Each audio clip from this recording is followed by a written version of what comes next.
Yeah, finding a consistent schedule is something that's like important for content creation, especially on YouTube. It's been like a little known fact that's been relatively tested that the more frequent you upload, the better your channel might do, unless you upload too frequently, right? You usually don't get put up in recommended videos as often if you don't upload as frequently. I think that's a general consensus. Again, nobody knows the algorithm for sure. This is just through varied tests. So it is important to have some kind of consistent schedule, but it's even more important to have a schedule that you can work with. So many times people will set up like a schedule, like we mentioned earlier, like an everyday schedule. And naturally, if you're making content that's really difficult to produce, then you're not going to be able to produce it like every single day. If you then dial it back a little bit and say, okay, I want to get one video out a week, that might be something that's more manageable. You might have to adjust your content according to that schedule. But again, it's absolutely fine to let your content change over time.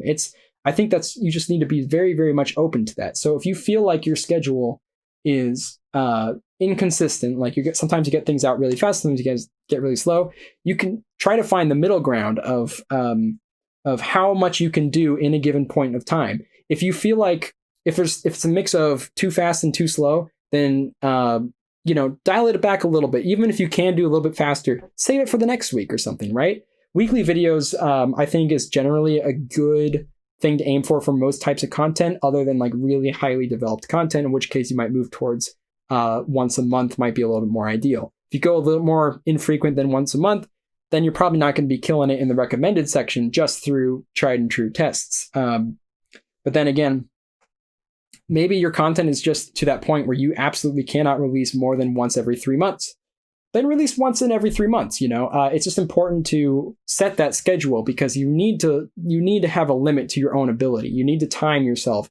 What I like to do when I make thumbnails is sometimes I take a little bit too long. I just work a little bit too much on this thumbnail, adjusting tiny little things and then getting further away from a finished product. Isn't that interesting? You'll get further away from finishing something if you try to perfect it. So what I've been doing recently is setting up time limits for how much time I can spend on the thumbnail. And you can do the same thing for individual aspects of your video. If you're doing a scripted video, you could say, I don't want to spend more than 2 hours on this script. I don't like after 2 hours, the script's done no matter what.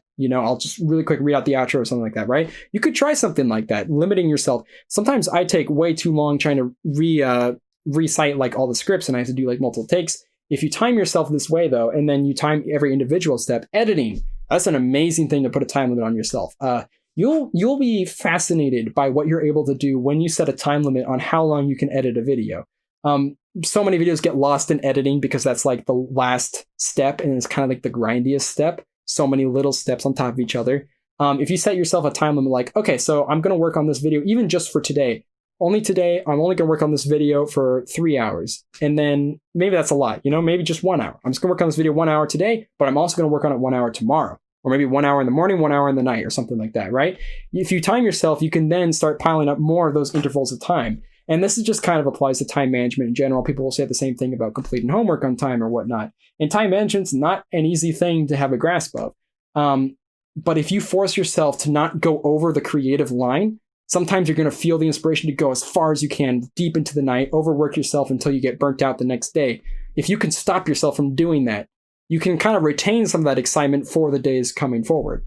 So I think those are just some helpful tips for trying to get a schedule out. Putting limits on how much time you can work on something. And again, what you release might not be perfect, and that's okay. The next thing you release is going to be better. It's going to be even better. And then the next one, guess what? Better than that.